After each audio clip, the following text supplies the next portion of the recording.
Quero saudar a todos com a paz do Senhor Jesus Cristo. Amém. Que bom é estar aqui. Esta igreja é uma igreja histórica. A liderança desta igreja é uma referência. E eu louvo a Deus pela oportunidade que Ele me dá de estar aqui, na condição de adorador. E também tendo o privilégio de poder expor a palavra de Deus para vocês. Eu quero louvar a Deus pela vida do pastor Deiró de Andrade, pela vida da sua esposa e família, pastora Suzy, a todos esses obreiros e a todos vocês, porque nenhuma liderança triunfa sozinha. Ninguém é vencedor quando se vive isoladamente. Esta é uma obra que está sendo bem sucedida, porque a graça de Deus está presente e porque cada um está dando a sua contribuição. A coletividade está em ação, graças a Deus. Eu fui convidado para poder ser um dos preletores, para falar aqui na Quarta Ebom, Escola Bíblica de Obreiros e Membros.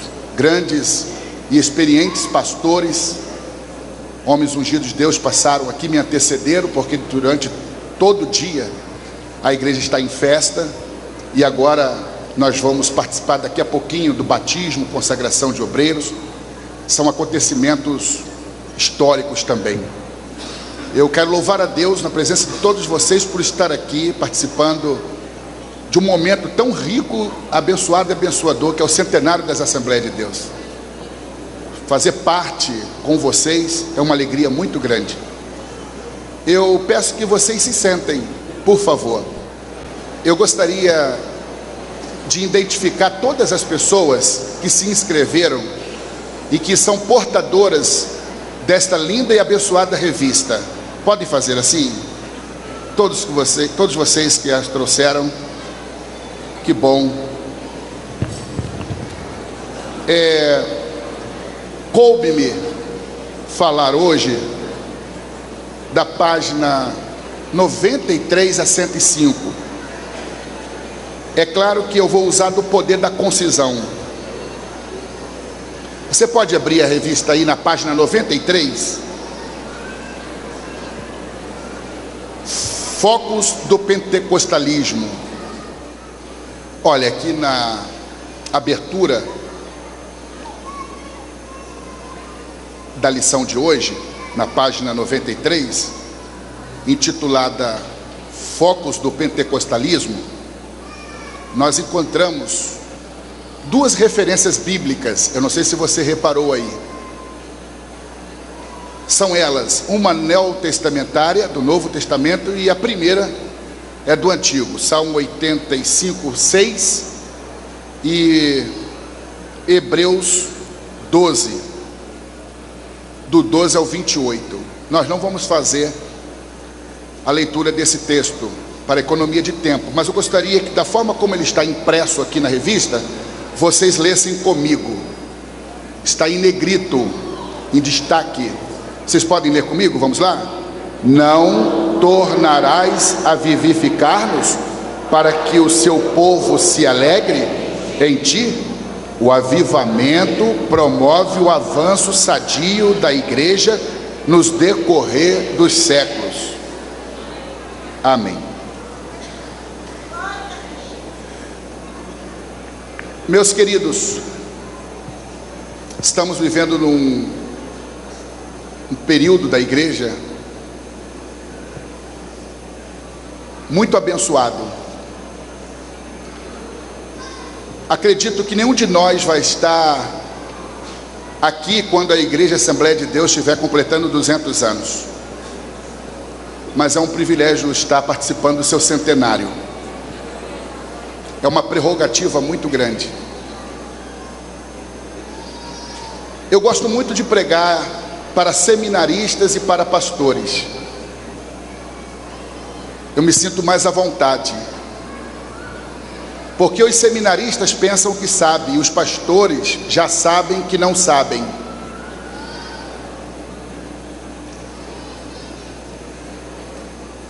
E todos os grandes homens, os mais ilustres dos homens,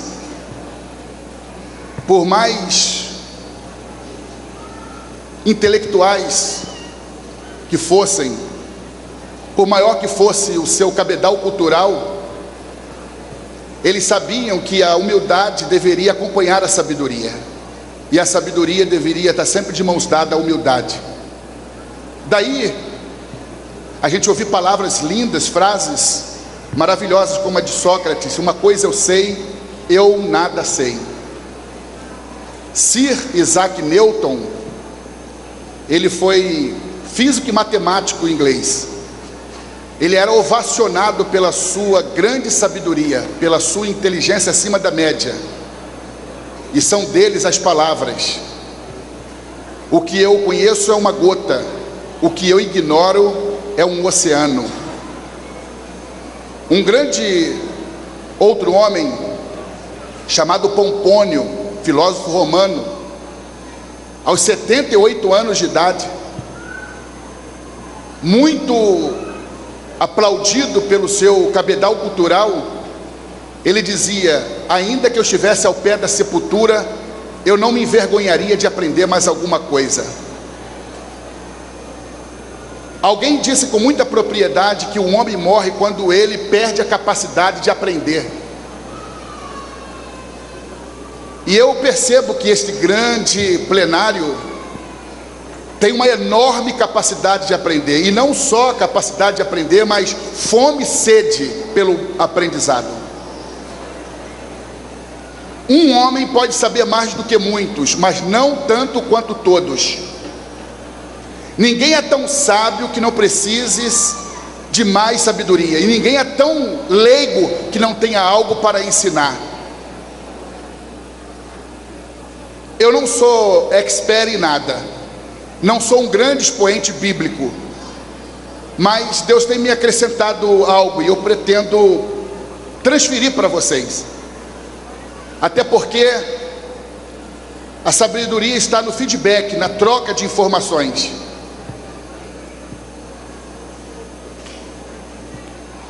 Esta revista que você tem em mãos, ela é muito rica em informações. É um compêndio, é um tratado. Fala do crescimento da igreja, da expansão do reino de Deus na terra. E as palavras que eu destaquei aqui no começo, diz assim: não tornarás a vivificar-nos, para que o seu povo se alegre em ti. Eu quero destacar aqui nesta frase a palavra alegria, para que se alegre em ti. Então eu extraio aqui alegria. Diga comigo: alegria. Alegria é superior à felicidade, porque a felicidade, ela está atrelada às circunstâncias favoráveis. Se eu trabalho numa empresa e sou promovido, eu fico feliz. Se eu compro uma casa e a quito, eu fico feliz. Para a gente se manter feliz, as coisas têm que estar acontecendo do jeito que a gente prevê, mas nem sempre a coisa sai como a gente ensaia, como a gente quer. A alegria é uma das marcas do avivamento. Todo avivamento traz uma alegria retumbante, uma alegria desmedida. Agora, por que a alegria é superior à felicidade? Porque ela não está atrelada às circunstâncias. A alegria é uma das características do fruto do Espírito. Paulo, em Gálatas 5:22, ele diz que o fruto do Espírito é amor. Depois ele cita gozo, que na minha tradução é alegria. Aí vem bondade, benignidade e outras tantas características, que finaliza com o domínio próprio, com a temperança. A alegria é um espírito imperturbável. Nada tem prejudicado tanto o cristianismo do que cristãos carrancudos e mal-humorados. Teilhard de Chardin foi um grande teólogo jesuíta francês. Ele diz que a alegria é a maior evidência do Espírito Santo no seio da igreja. O cristão mal-humorado é um difamador do Senhor. Porque toda pessoa que não tem alegria, que sofre de déficit de alegria, ela reclama, ela murmura, ela vive se queixando. Nenhuma pessoa verdadeiramente alegre, que traz dentro de si um espírito imperturbável, entrega os pontos, desiste de lutar. E a alegria do Senhor é a nossa força. E a alegria é algo que a gente sente no ar aqui.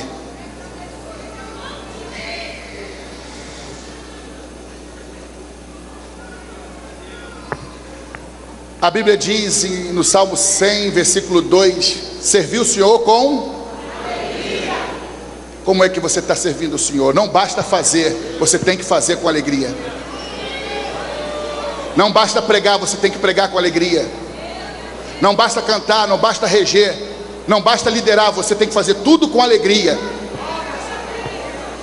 Muita gente faz e sua, se cansa,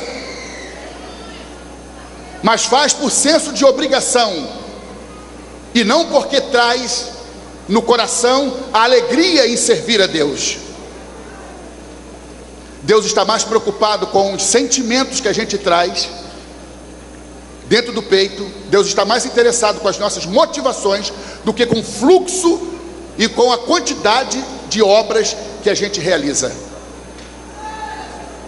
Tudo que a gente faz, primeiro, tem que ser feito para a glória de Deus. Quer comais, ou quer bebais, ou façais qualquer outra coisa, fazei tudo para a glória de Deus. Se você serve para a glória de Deus, aplauda.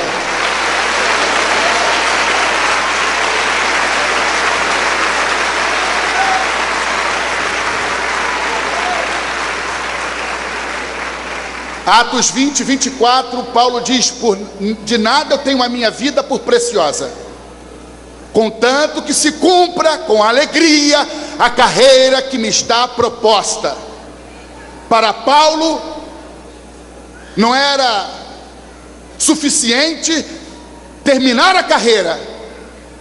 Para ele, terminar a carreira era imprescindível, mas deveria terminar a carreira com alegria. E quem sabe se você não perdeu a alegria? Quem sabe se a alegria não é uma joia perdida? E quem sabe se você não vai encontrá-la ou reencontrá-la aqui hoje?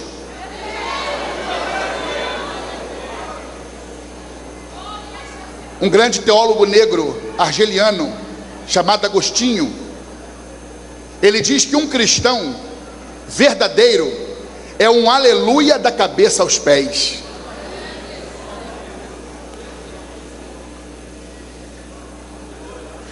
Diga comigo: um cristão verdadeiro é um aleluia da cabeça aos pés.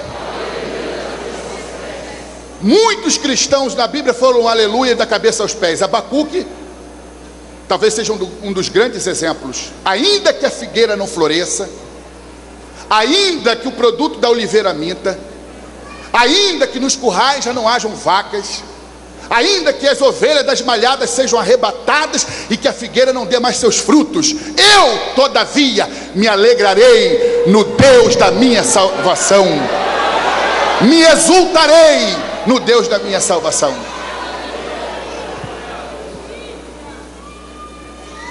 Quem está alegre canta. Quando a gente perde a alegria, a gente perde a capacidade de cantar frente à dor. Quando o cristão não canta, ele murmura. Quando ele murmura, ele não canta. Se você decidir cantar, não vai ter espaço para murmuração na tua vida.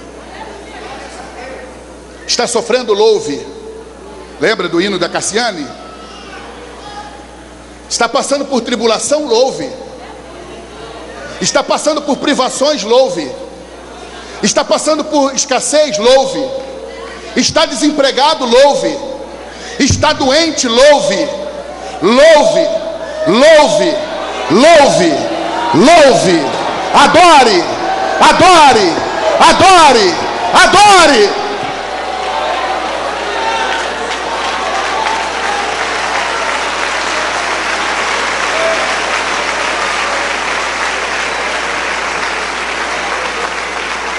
Decida cantar, decida adorar, decida louvar.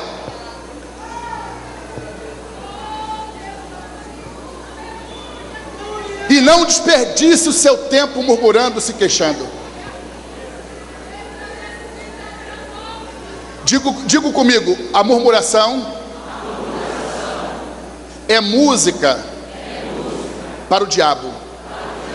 Quando o cristão murmura, ele produz música para Satanás.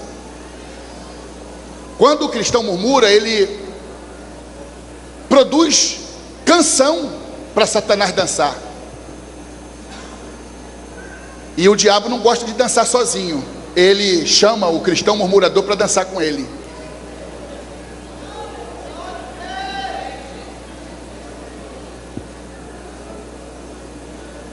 Meus queridos,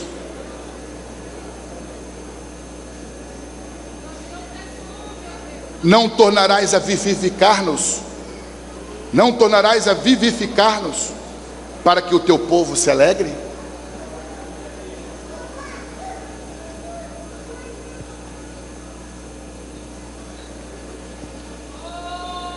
Avivamento, o avivamento promove o avanço sadio da igreja. Eu gosto muito dessa palavra, sadio. Diga comigo, sadio. Porque nem todo crescimento é sadio, sabia?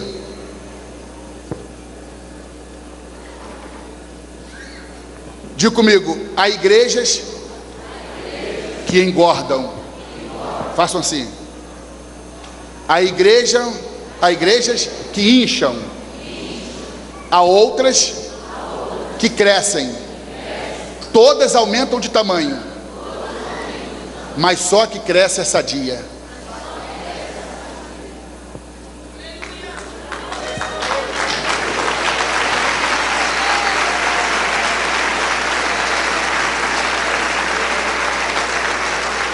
Crescimento de igreja que não começa com o ensinamento da palavra, crescimento de igreja que não começa com arrependimento bíblico, crescimento de igreja que não ocorre à base do arrependimento bíblico, não é um crescimento para Deus. Há muitas igrejas inchadas, há outras obesas, mas eu me alegro em poder dizer que a Assembleia de Deus de São Mateus é uma igreja sadia. É uma igreja sadia. Não é uma igreja que engorda, não é uma igreja que incha, é uma igreja que cresce.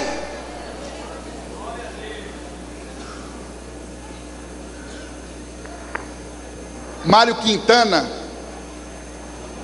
saudosa memória, grande jornalista e poeta brasileiro, nascido em Alegrete, no Rio Grande do Sul. Ele tem uma frase retórica. Ele diz o seguinte: quem cuida bem do seu jardim, diga comigo, quem cuida bem do seu jardim, não precisa correr atrás das borboletas.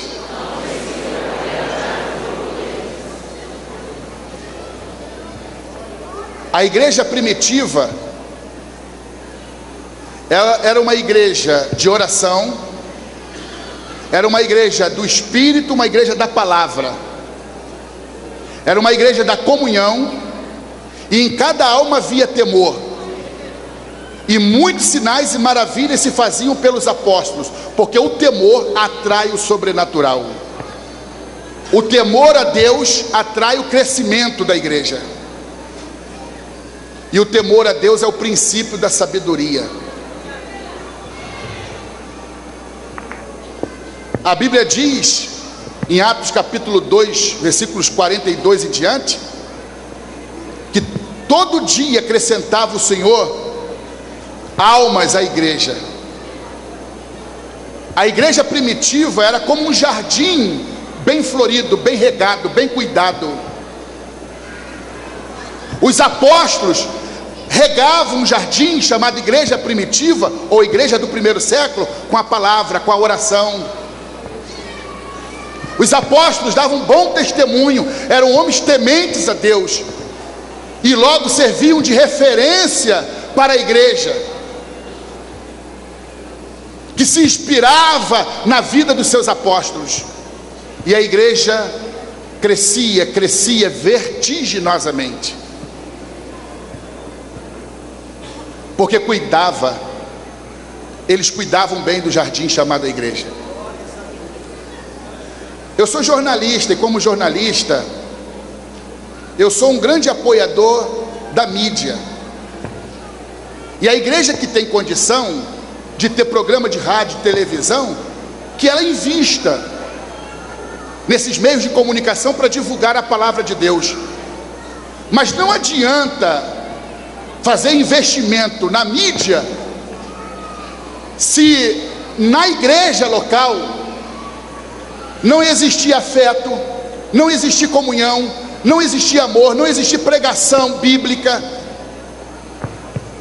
Porque se a gente fala muito bem da nossa igreja pelas ondas da rádio, muita gente vai conhecer a nossa igreja através desse meio de comunicação e vão vir até nós. Mas quando elas vêm até nós e participam dos nossos cultos, e quando elas não percebem que há amor, respeito mútuo, afetividade, que não há palavra, que não há oração, elas se sentem atraídas pela mídia e chegam até a gente. E depois elas se sentem traídas, porque elas não veem nada daquilo que foi veiculado quando o povo de Deus está reunido adorando a Deus.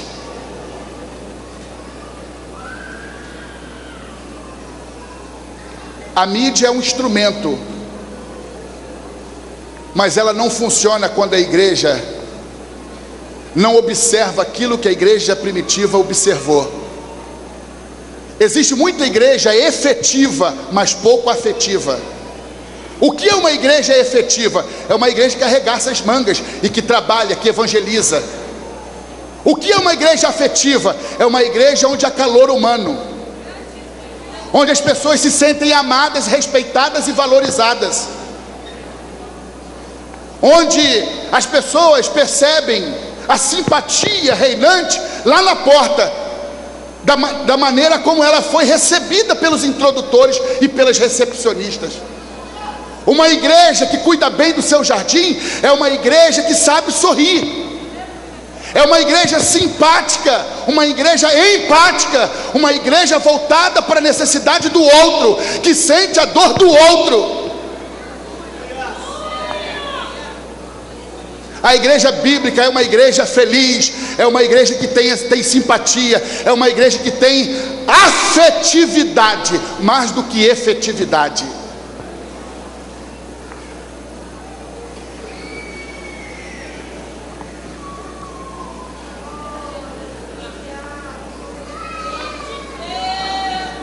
O avivamento promove o avanço sadio da igreja no decorrer dos séculos. Meus irmãos, uma igreja para crescer, uma igreja para ser uma igreja bem sucedida, uma igreja de excelência, o seu líder tem que estar sempre um passo à frente dela. O líder não pode ser ultrapassado pela igreja, ele tem que estar conduzindo a igreja, estar à frente da igreja. Quando um líder voa, a igreja corre. Quando o líder corre, a igreja anda. Quando o líder anda, a igreja senta. Quando o líder senta, a igreja deita. Quando o líder deita, a igreja dorme. Quando o líder dorme, a igreja morre. Sabe por que essa igreja está viva? Porque o líder está vivo. Sabe por que essa igreja é dinâmica? Porque o pastor é dinâmico.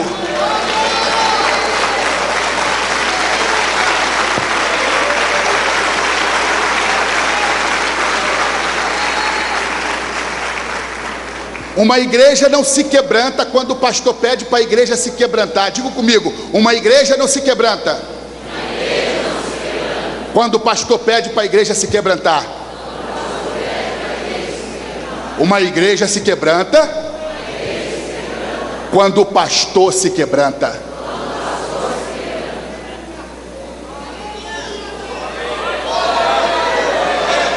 A melhor maneira de avivar uma igreja, diga comigo, a melhor maneira de avivar uma igreja é acendendo uma fogueira no púlpito. Porque o avivamento vem daqui, irmãos. Quando o altar está em chama, a igreja é avivada, a igreja floresce, a igreja amadurece, a igreja passa a ser uma igreja vencedora. Deixa eu contar uma experiência que não estava no script. Eu queria mesmo me apoiar aqui no texto, que está muito bem escrito, bem elaborado. Mas vocês já têm esse documento na mão. Então se aproveita das notas adicionais.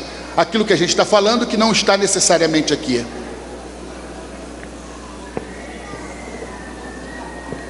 Há 2 anos e 3 meses eu estou pastoreando aqui em São Paulo.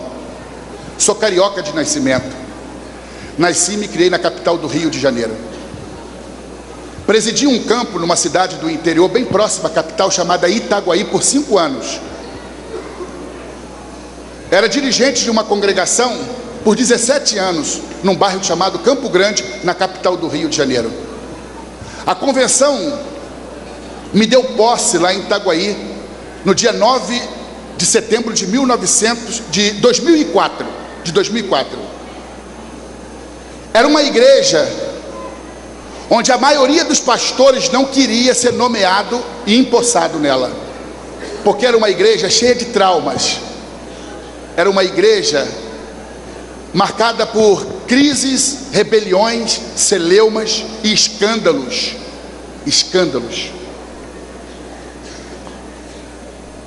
Problemas na área financeira, problemas na área moral. Avassalou o testemunho daquela igreja.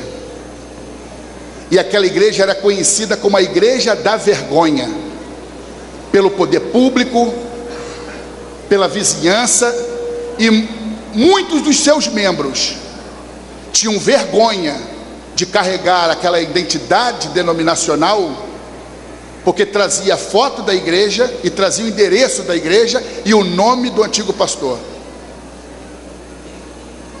E eles se sentiam estigmatizados, envergonhados, e não tinham coragem de dizer: eu sou da igreja tal, da rua tal, do bairro tal. Foi numa situação de vergonha e desprezo, de ignomínia, e que eu recebi posse naquela igreja. Uma igreja grande, porém sem membros, ou seja, 42 membros. Uma igreja que comportava quase 500. E Deus havia me dito que era para eu assumir aquele trabalho, e que eu não temesse, que eu confiasse nele. E eu comecei a trabalhar.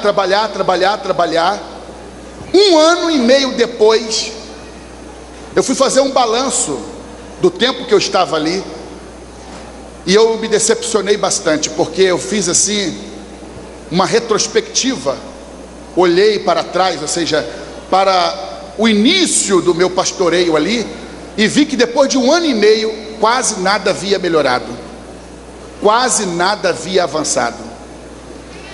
Eu fiquei um tanto entediado. Era como que dar murro em ponta de faca. Não via crescimento, não via progresso, mas dando assistência ao povo, gabinete pastoral. Um dia eu estava na minha casa, numa biblioteca, não me lembro se escrevendo livro ou artigos, quando uma senhora chamada Zeni Bulé, hoje 80 anos, na época 75, se não me trai a memória, 74, 73 anos, ela bateu a porta, e essa senhora de cor negra frequentava a minha casa, tinha a chave da nossa casa. Não era tratada como uma secretária ou empregada, era tratada como se fosse mãe da minha esposa, ou minha mãe, ou vó dos meus filhos. A minha família se apegou muito à irmã Zeni. Era uma mulher de oração, ainda o é, graças a Deus. E um dia ela na minha casa bateu a porta da biblioteca, e eu disse: quem é? Ela disse: sou eu, pastor, irmã Zeni. Falei: entre, irmã Zeni. E ela então adentrou, e eu puxei uma cadeira e disse: se senta. E ela disse assim: pastor, Deus me deu uma revelação com o senhor. Eu falei: então conte.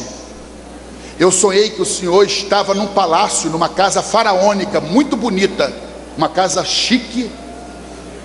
O senhor estava no seu quarto, no seu aposento, mas o seu quarto era muito amplo, muito grande. Não precisava ser tão grande o teu quarto, mas na revelação era. O ambiente em que o senhor estava deitado era muito requintado, sofisticado, cortinas de seda, almofadas de seda. O senhor estava deitado numa cama de marfim, uma cama muito grande, muito ampla. E o senhor estava bocejando, se espreguiçando. E eu cheguei até o senhor com o meu braço carcomido de lepra. O meu braço esquerdo estava completamente carcomido, os ossos parecendo, e minava sangue e água. E eu, apavorada, me aproximei do senhor na revelação e disse: pastor Alex, faça alguma coisa por mim. Deus me mandou aqui porque disse que o senhor tem a cura, o senhor tem a solução para o problema do meu braço. Eu olhava, segundo ela dizia na revelação, assim com indiferença, dizia: irmã Zeni, não se preocupe, isso não é nada. E ela, em contra a resposta, dizia: como não, pastor? Se Deus disse para mim que o meu caso é grave, eu estou com lepra, e que o senhor tem o remédio, tem a cura, o senhor tem a solução para o meu problema. O senhor está dizendo que não é nada, quando Deus disse que é algo grave, que está carcomendo a minha carne? E eu bocejava, me espreguiçava de um lado, me espreguiçava para o outro, e dizia: irmã Zeni, vai embora, não é nada. E eu disse: mais alguma coisa, irmã Zeni? Ela disse: não, pastor, só isso que Deus mandou te dizer. Ela fechou a porta e foi embora. Eu caí de joelho e Deus falou para mim: a irmã Zeni Bulé representa a Assembleia de Deus tal, da qual você é o líder, da qual você é o pastor. A lepra que está carcomendo o braço dela representa o pecado que está destruindo a minha igreja. E aquele homem bocejante que se virava de um lado para o outro, que não queria se envolver com o problema da irmã Zeni, é você, meu servo. Você fica me perguntando por que a igreja não cresce? Você fica me perguntando por que as coisas não vão de melhor a melhor? E Deus me deu uma receita, e eu quero ensiná-la aqui para vocês. Diga comigo: pouca cama, pouco prato, muita sola de sapato. Deus falou comigo: pouca cama, você está dormindo muito, além do necessário. Para repor a energia, o homem precisa dormir de 7 a 8 horas, não precisa mais do que isto. E você está dormindo mais do que o necessário. Pouco prato. Quanto tempo faz que você não jejua? E eu não soube dizer para Deus, porque tinha muito tempo que eu tinha banido o jejum da minha vida.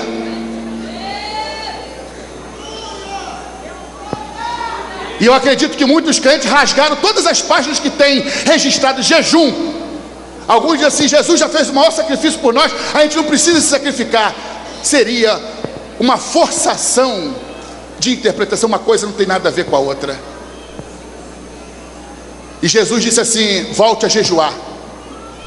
Pouco prato, está comendo muito e comendo além do necessário. Resgate a esquecida prática do jejum. Os meus apóstolos jejuaram, os meus servos, meus discípulos jejuaram. A igreja precisa jejuar, e os seus líderes precisam jejuar. E Jesus disse assim: muita sola de sapato. Porque quando a gente assume uma igreja de excelência, uma igreja próspera, abençoada, grande, A gente pode até se dar o luxo de viver um pouquinho na zona de conforto, mas quando a gente é atirado para uma zona de guerra, para um campo de batalha, a gente não pode cochilar. E Deus falou assim: muita sola de sapato, meu filho, você precisa percorrer os valados, as campinas, as ruas, os bairros, você precisa visitar, você precisa ir até as ovelhas, reúne a sua liderança, mobiliza o povo, faz comissões de visita. E Deus então me orientou que eu fizesse um trabalho de oração matutina na igreja. Oração matutina. E eu fiz a oração matutina de 6 às 7, conforme Deus havia me orientado. E eu ficava perguntando: Deus, já estou comunicando ao povo que a partir da data tal nós teremos oração matutina de 6 às 7 da manhã. E lá no fundo do meu coração eu não acreditava que ninguém fosse comparecer 6 horas da manhã na igreja para orar. E eu comecei a perguntar a Deus: Deus, quem o Senhor quer que eu bote na frente do trabalho de oração? A irmã Rebeca, uma irmã de oração da igreja, irmã Rafaela, pastor Mestírio. E eu comecei a cogitar: Deus, me revele alguém para assumir o trabalho de oração na igreja. E Deus disse para mim: eu já te revelei. Eu falei: não, Senhor, o Senhor não me revelou. O pastor Mestírio? Deus dizia: não. Irmã Rebeca? Não. Quem então? O presbítero Tisso? Não. Eu já te revelei. Eu falei: não revelou, Senhor. Quem é? Você. Tu quer o quê? Tu quer colocar alguém para abrir a igreja às 6 horas da manhã para você ficar dormindo? É você que vai ser o dirigente de oração.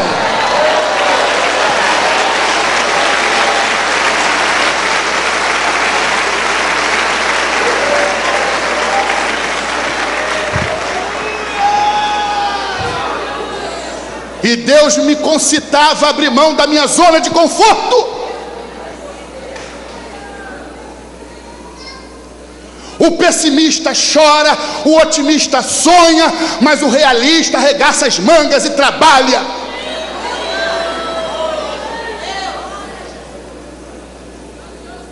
Saber da necessidade não é o suficiente. Ter vontade de fazer não é o bastante. Precisamos fazer. E Deus me queria na linha de frente. E eu sofria com hérnia de disco. É a única doença que não se desenvolveu ao longo dos séculos. Porque pelo avanço já poderia ser hérnia de CD ou de DVD, mas continua sendo hérnia de disco. E eu, quando tinha crise, eu ficava deitado e ninguém podia me tocar. Tinha que me dar uma medicação, e quando a dor amainasse, eu poderia então me encorajar para sair dali, do chão. E eu comecei a dirigir o trabalho. Primeiro dia, segundo dia, terceiro dia. No terceiro dia, uma irmã chamada Anabel, missionária da Assembleia de Deus da região Costa Verde, lá de Muriqui, uma cidade vizinha de Itaguaí, ela apareceu na oração. Terminamos o culto, ela disse: pastor, Deus falou para eu orar pelo senhor, que o senhor tem uma doença, um problema sério, grave de coluna. O senhor aceita a oração? Eu falei: pois não. Dobrei o meu joelho, e aquela irmã, numa oração rápida porém fervorosa, repreendeu aquela doença e disse: levanta. E eu, que havia me ajoelhado com muita dificuldade, me levantei como se fosse um rapazola, um adolescente, cheio de vigor.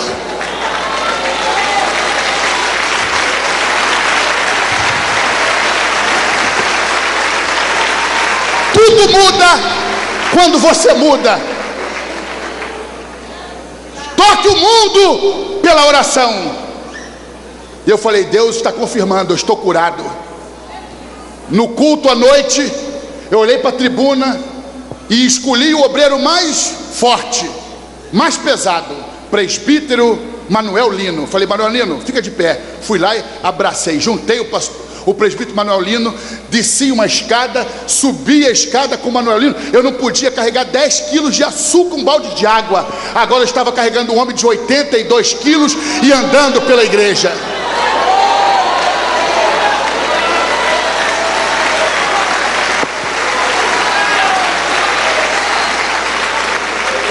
Eu disse, de fato eu estou curado.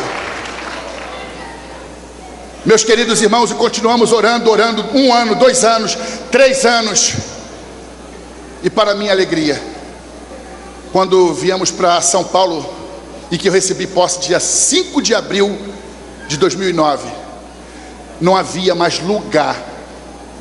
Está vendo aquelas cadeirinhas ali, aquelas cadeirinhas barulhentas, né? Nós tivemos que comprar para colocar entre os corredores, arrumando espaço aqui e ali, colocando essas cadeirinhas para poder comportar o número de gente.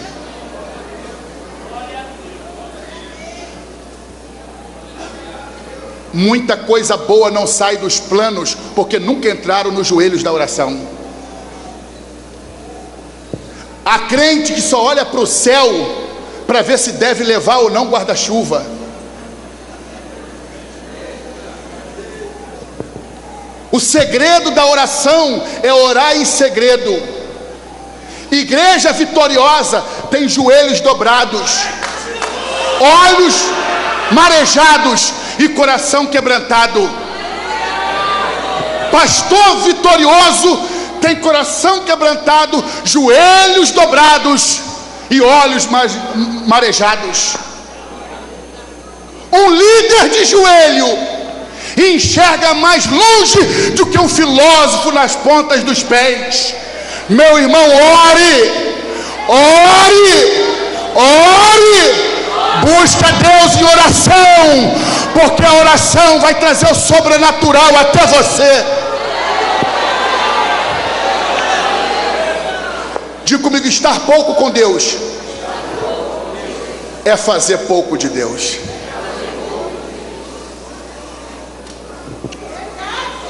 Eu comecei a orar. Eu resgatei a esquecida prática do jejum. E agora eu comecei a ver o vale de ossos secos,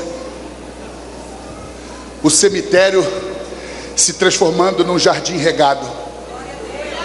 Quando eu comecei a concitar a igreja para oração e eu estava lá na frente da oração, eu ouvi um barulho, um ruído. Eram os ossos sequíssimos, cada osso se ajuntando no seu osso.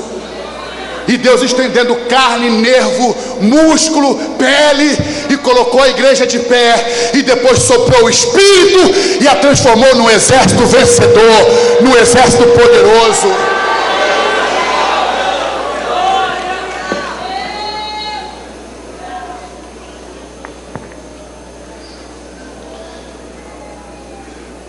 O meu tempo esgotou. E nós temos muitas atividades aqui hoje.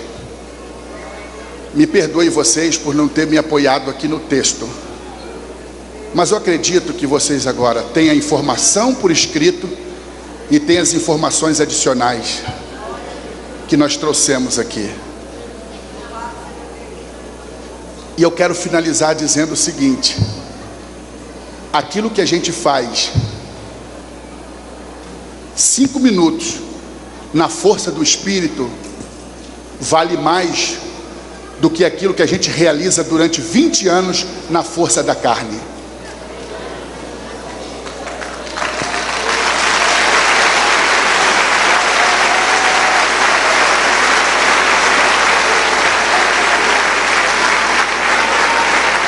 Para eu ter um ministério pastoral bem sucedido, eu já incorri em diversos erros. Um deles foi me apoiar em bengala podre, me apoiar no meu conhecimento, me apoiar na minha experiência, me apoiar na minha formação teológica e secular,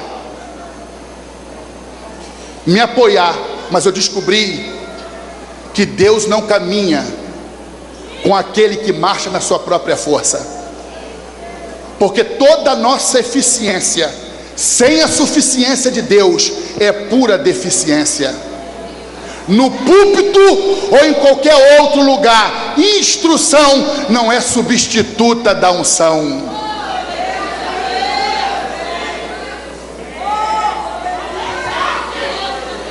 Hoje eu prefiro confiar na graça, eu prefiro confiar em Jesus do que em bengala podre. Eu concito os irmãos a estudarem, eu incentivo os irmãos a buscarem um conhecimento, mas não se apoie no seu canudo, no seu diploma, porque é bengala podre. Se apoie em Deus, se apoie em Cristo, se apoie no Espírito Santo, se apoie na graça de Deus, na palavra de Deus.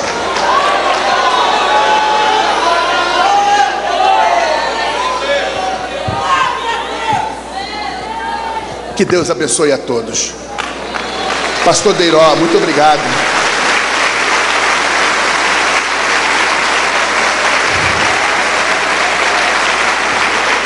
Eu não mereço a oportunidade, pastor, de estar aqui. Eu acho que é muita honra para mim. Eu sou de carne e osso, sangue, músculo e pele, um comedor de arroz, feijão e ovo que faz a alegria do povo. Obrigado porque Deus o usou. E o seu pastorado, ele é marcado e caracterizado pela graça de Deus. Pela graça de Deus.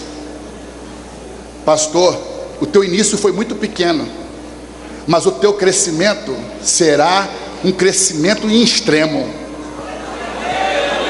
Parece que já está bom, parece que já está mais do que ótimo. Mas pastor, o que mais caracteriza a sua igreja e o seu ministério e a tua vida e a tua família é o que o Senhor mandou colocar aqui, olha. Deus é poderoso para fazer infinitamente mais do que pedimos ou pensamos. Aparecem as flores no campo, o tempo de cantar chegou. Esse é um jardim bem cuidado.